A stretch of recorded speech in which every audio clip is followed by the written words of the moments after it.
Lo siguiente entonces es leer este archivo, ¿verdad? Donde tenemos las canciones que tenemos almacenadas y enviar esta lista al navegador de tal manera que el usuario vea las canciones. Entonces hagamos eso, vayamos a index.js donde tenemos declarada nuestra aplicación, ¿verdad? Y vamos a crear una segunda ruta para Express. Ya tenemos la ruta home, que se acuerdan, que simplemente este slash. Vamos a crear una nueva.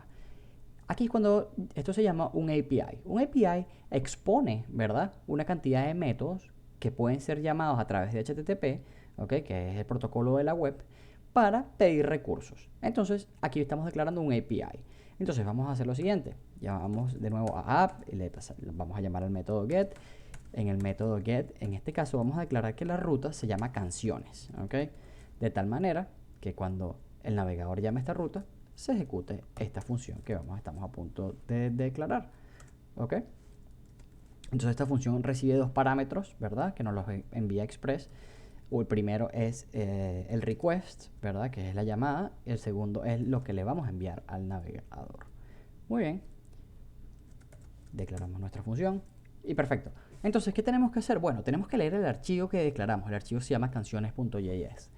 ¿Cómo vamos a hacer esto? Fíjense que ya hemos leído archivos antes, lo que pasa es que no lo hicimos explícitamente. Esta función sendFile, que enviar archivo, lo hace Express. En este caso sí lo vamos a hacer explícitamente. Entonces vamos a tener que importar un módulo que se llama FS, que significa File System, ¿ok?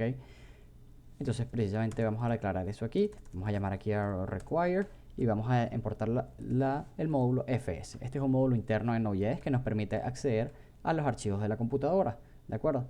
Entonces vamos a utilizar la FS y vamos a llamar a la función readFile, que significa leer archivo. Ahora le tenemos que indicar qué archivo vamos a leer. Para esto vamos a de nuevo utilizar la función path que ya conocen, la cual concatena una cantidad de elementos que llevan a la ruta donde se encuentra el archivo. Entonces hagamos el path, ¿verdad?, .join, porque vamos a juntar varios elementos que nos permiten encontrar el archivo. El primero es el dir name, el directorio en el que nos encontramos. El segundo es el nombre del archivo, el cual es canciones.json. Lo siguiente que hay que suplirle a este método, a readFile, ¿verdad?, es el tipo de caracteres que están en este archivo. Nosotros le vamos a decir que es UTF-8, ¿ok? No se preocupen por esto en este momento, esto es un poco más avanzado. Simplemente eso es una manera, un tipo de caracteres, una manera de, digamos, codificar cada carácter.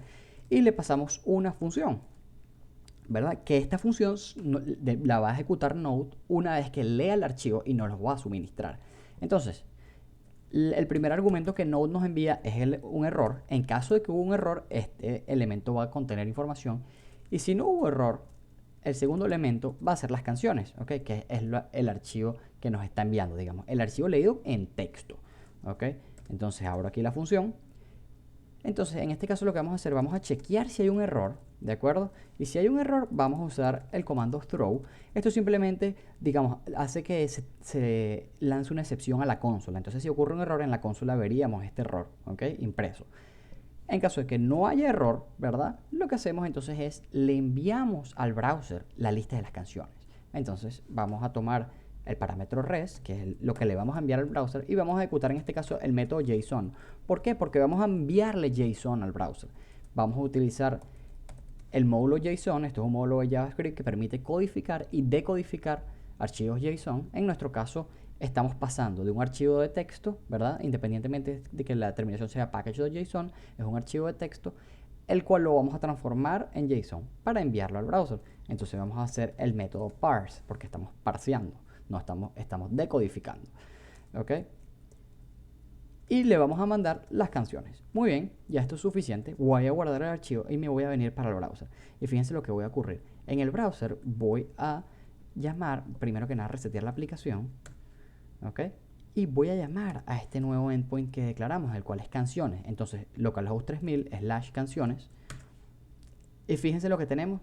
Tenemos las canciones. En mi caso sale de esta forma porque tengo un plugin que lo configura y me lo despliega bonito. Ustedes van a ver lo siguiente, lo van a ver de esta forma. Y fíjense, nombre de la canción 1 y nombre de la canción 2. Entonces, ya estamos enviando al browser la lista de canciones.